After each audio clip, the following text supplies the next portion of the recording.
Happy Kaiju Live, where I'm celebrating with 31 days of daily Kaiju content.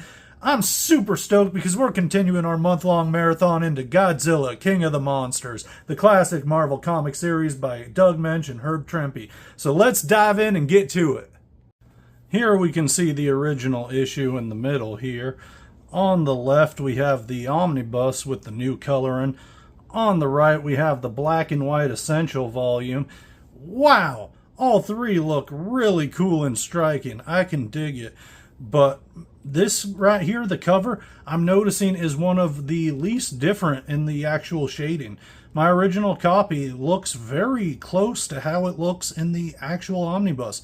So that's pretty cool. But let's dig in and look at that first opening splash page. Now these interiors here, you can see a big difference in the coloring though. But the cover ended up looking alright. But wow, this one's so much more vibrant.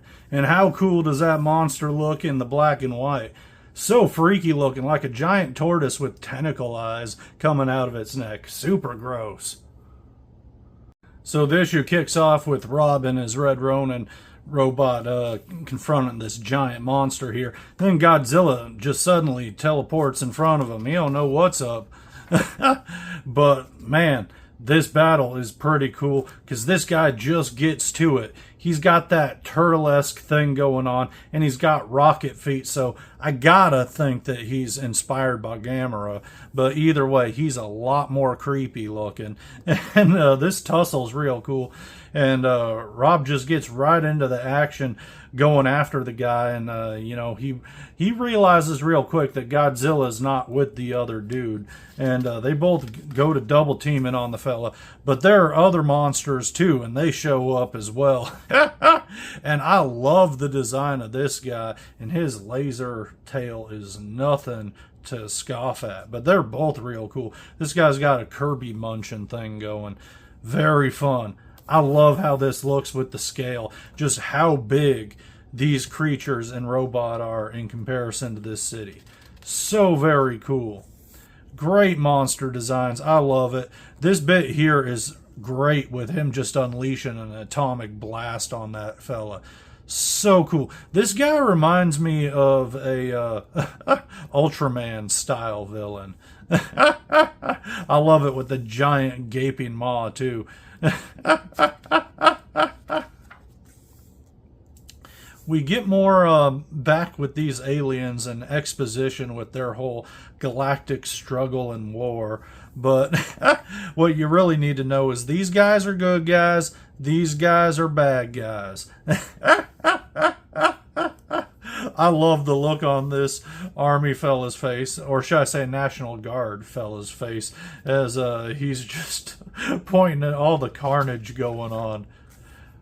And this is so awesome. What a page. We got all this action going on over here, and then this almost full page. Ah, it's good enough. I'm digging it. Look at them. They're all wrestling. Let's look at that in black and white. Yeah, that's so cool looking. That just kicks butt. I love the colors, but I feel like this is almost more impactful. At least the on-the-ground military stuff. I don't know. What do you think?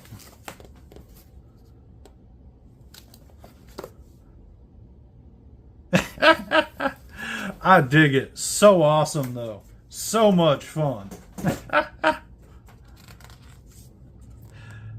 This is a great panel here, too, where he lifts the dude up. I love it. And you got all these people just trying to jump out of the way. One thing I really like about this three-part storyline is the S.H.I.E.L.D. fellas coming more to being on Godzilla's side, especially with him defending Earth against these alien invaders and giant monstrous creatures here. And here we actually have Dum Dum Dugan defending Godzilla a bit and saying not to fire on him, mainly because Rob in his Red Ronin bot is up there, and Dugan's a bit soft on him too, and like he's giving him tough love and he's angry, but he likes everything the kid's doing. But he also ends up befriending, if not befriending, at least begrudgingly accepting Godzilla's help. And I really like that little bit of character growth and how we see him moving forward through this story here. But these aliens are just no good. And, you know, they've been fighting each other for so long that neither one really knows what to do. But the red aliens, the megas versus the betas, the megas are just no good, and they're actually sacrificing their monstrous creatures. They're giving them a power upgrade, which will actually overload them. And so, you know, like, we see they clearly don't care about their own people either, because they're willing to sacrifice these living creatures. But man, this is so awesome. Just this right up here as he's chomping down stuff and spitting out. This bit here where this monster's coming at Red Ronin, and he's got this crazy spinning laser tail. Like, he spins his tail like a helicopter blade and gets like a laser energy around it and just decapitates Red Ronin. Oh no! That is no good. And we see this panel here with little Rob hanging out of the decapitated head, and the monster's charging. And here they're supercharged from that blast I was talking about, so they're way bigger than Godzilla, as you can see. And man, the stakes have never been higher. Red Ronin's out of commission. The opponent aliens are mega charged, and Godzilla is outnumbered and outmatched. What is he going to do? Well, Godzilla's never really outmatched. He's going to find a way, and we'll see what it is in next issue. So I hope you join me for the next Kaiju Live. I'm really excited for it. We'll see you then.